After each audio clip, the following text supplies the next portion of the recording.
Obboleessi keenya kun Caalaa jedhama, ogeessa dibaa halluuti. Innilleen inshaallah waan isatti dhagahamee fi gammachuu maziida rabbii ta'uu kana wajjin dalagaa kamiinuu inuma dalaganii gamoolee hedduu akkasuma manneen jireenyaa hedduu qalama garaagaraatiin faayaa ture. Har'a ammoo maziida rabbii kana yoo qalamaan akkanatti faayu maaltu akka ittiin dhagahame Caalaan nu haa ibsu. وأنا ما كنت في فارم ولا كنت مرة أنا كذا ربي يجعلني ولا نسيت لا تب آمين آمين بدوري كذا ربي لا تب آمين يا رب آمين ما أنا بدوري كذا سنجا آمين في يجعلني ولا يا تكفي يا جمهور يا جمهور بدوري كذا ربي آمين يا رب آمين تعلمياتي ما توالي ما تبتي وأنا في كذا ربي سنجا آمين يا رب آمين جزاكم الله خيرا. Caalaa rabbi sirraa jaalatu Caalaan jiruu akiraati. Caalaa jiruu akiraasan rabbi isinaa milkeessu maatii keetii wajjin kabajaa rabbi sii haa kennu. Obboleewwan tiyyaa hojjettoota tiyyaa jalqabarraa hanga ammaatti jiran keessaa nam tokko ofti miidhamee hanga ammaatti nu biraa hafe innis Muhammad ogeessa feerroodha jechuudha.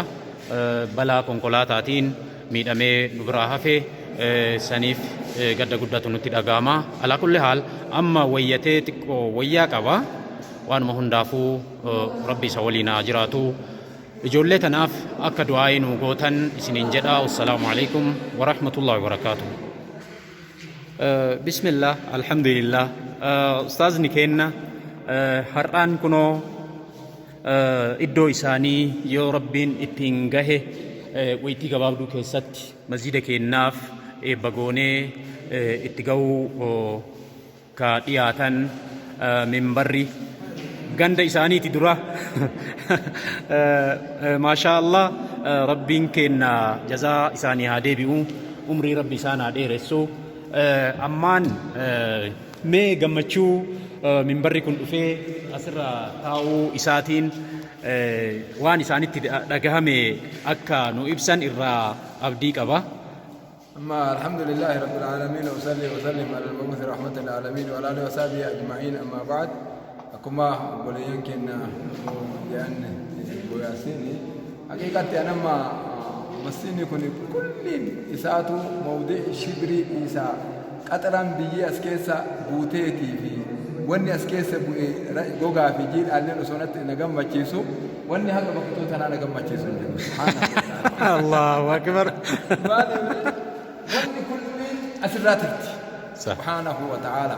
Sanuu guyyaa ulfaataa caalaa guyyaa rabbii gartee guyyoon irraan jiru guyyoon ayyaarraan jiru jedha. Guyyaan martinoo osoo guyyaa rabbii ta'u guyyaan akka jum'aan jiru. Guyyaa agartanii deebi'ee kulliin gabrichaa كلين قبرتشا كلين أقرتني نما ربي أماني سبحانه وتعالى كلين أماني ديكسي ديبيتين أقرتني قبرتشا أقرتني ديبيتين أسيت في ربي في كنتشو حتى أقرتني كجماعة أفني قويا جمان هب سبحانه وتعالى أقرتني كوان غرغراتين أقرتيجيم أنتي وجنتي وان غرغراتين قويا بالأب قويا جمان فنم سبحانه وتعالى رجال في سائر كل من دفع أسرع دبر أسرع واحد تدبر سبحانه وتعالى. إدون جيتشورا. إدون تون إدو غافا جلقبان عليه الصلاة والسلام نبيين كن بكت أبتنيتي دعوة أمتا دعوة في أمس غرغرة أمتا في دبر سنجيتشورا. كناف مي أماني إن شاء الله يورا حق ربي تيني سنغهو فو مي بكت سنين سيناتي قبرة باتني.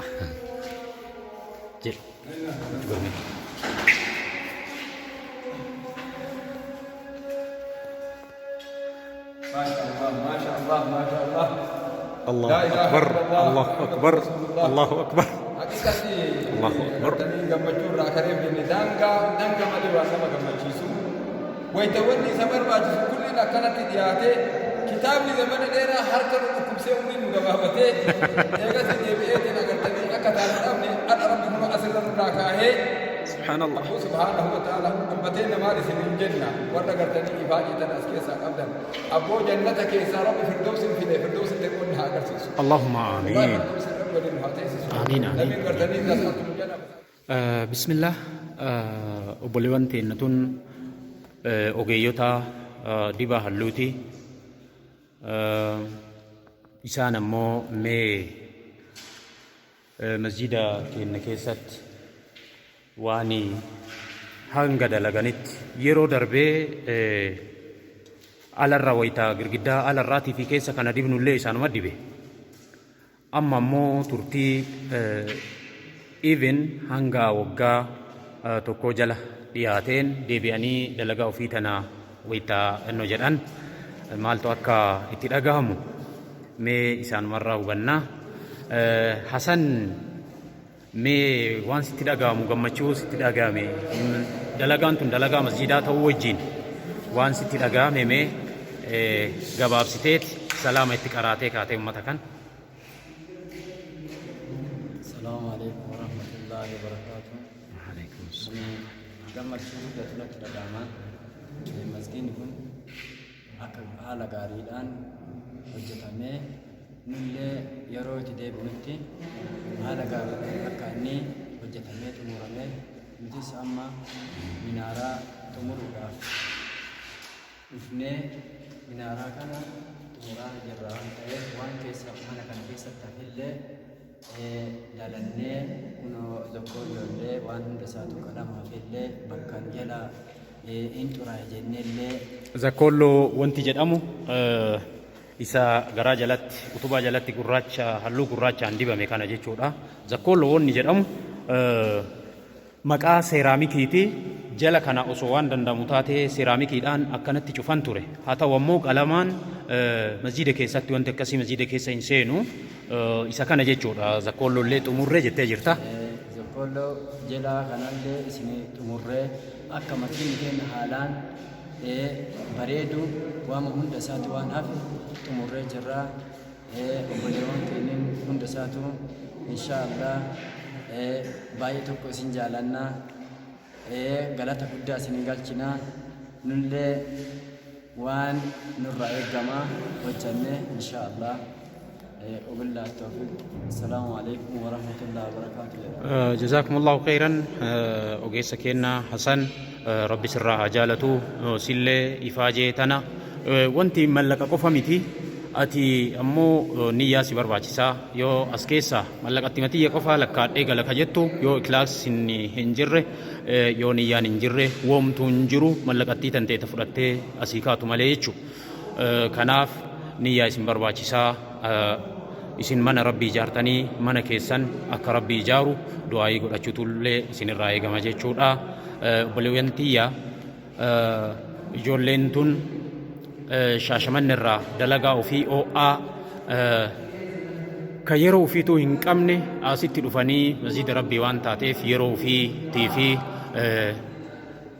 yeroo ofii mi'ooftuu ta mallaqa guddaa of keessaa qabdu akkuma dubbannee fi gatima walii galleen dhufanii masjida rabbii nu hin ergarru jedhaniiti dhufanii asirratti hirmaatanii jazaa rabbii isaanii haa deebi'u isinillee akka du'aayii gootaniif abdii rabbi irraa qaba. Wassalaamu alaikum. بسم الله الحمد لله رب العالمين الصلاة والسلام على رسول الله صلى الله عليه وسلم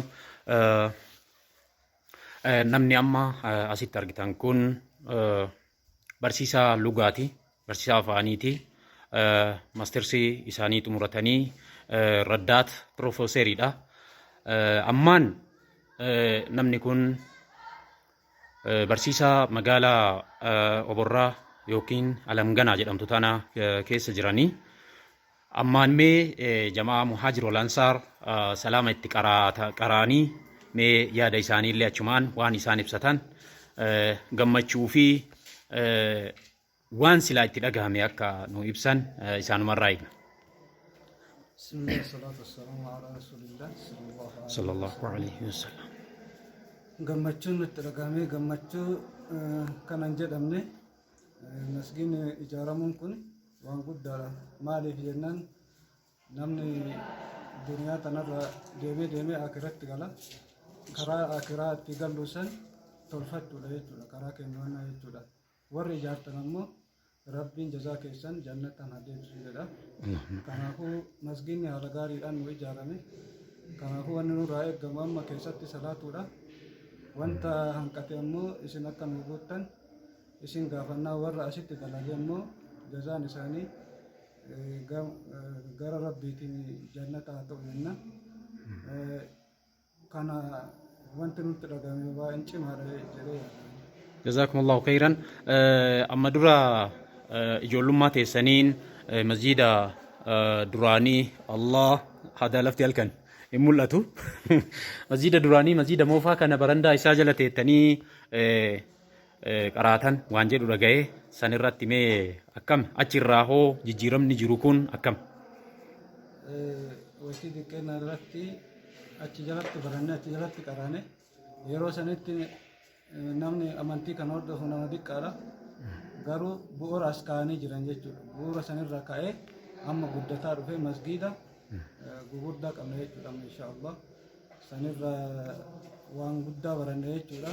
Bu'uurri jaraa sun amma ittuma yaa'a jechuudha. Namni khayrii takka dalage haga yoomii qiyaamaatti ittuma yaa'a waan ta'eef haala saniin baay'ee jijjiirama guddatu jira jennaan.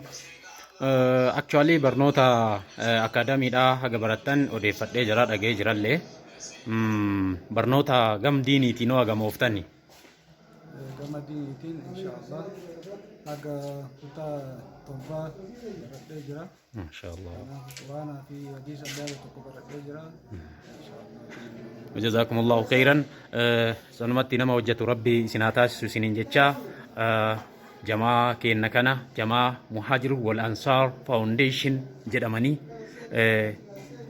already foundationiidha ka irra jiranii ka irra jirru. Kanaaf akka rabbiin ummata kana jamaa kana guddisee wanneen gurguddoo dhaabbatoota garaagaraa biyya teenya keessatti akka ijaaran du'aayii akka nu gootan abdii isin biraa qaba. Inshaallah nu jabaadhaa isinillee rabbi umrii isin haa dheeressu. Ummata gara salaata jamaatti gara masjiida kanaatti harkisuu irratti ammoo amaanaa isinitti kennanna. Wassalaamu alaikum warahmatullahi wabarakaatu. Walumaa gala ummata ijoollee teenna jamaa keenna jamaa Muhajir wal Ansaar Foundationii fi hawaasa keenna hawaasa muslimaa warra du'aayin nu bira dhaabbatee mallaqaanillee nu bira dhaabbatee ka akka Muktaar faa hedduu isaaniitu jira. Akka obboleewwan teenna akka obboleettii teenna Ambaasaadar Aaliyaa faa akkasuma ustaazan dubaraa hedduutu jira. Rumaana, Faaximaa, Filsan hedduu ani wallahi maqaa isaanii lakkaa'ee ammatti waan hin dandeenyeef maqaa isaanii takka takkaadhaan rabbi uf harkaa qaba. Walumaa galatti jamaa keenna kana foundation jechuun jalqabbii irra jirra.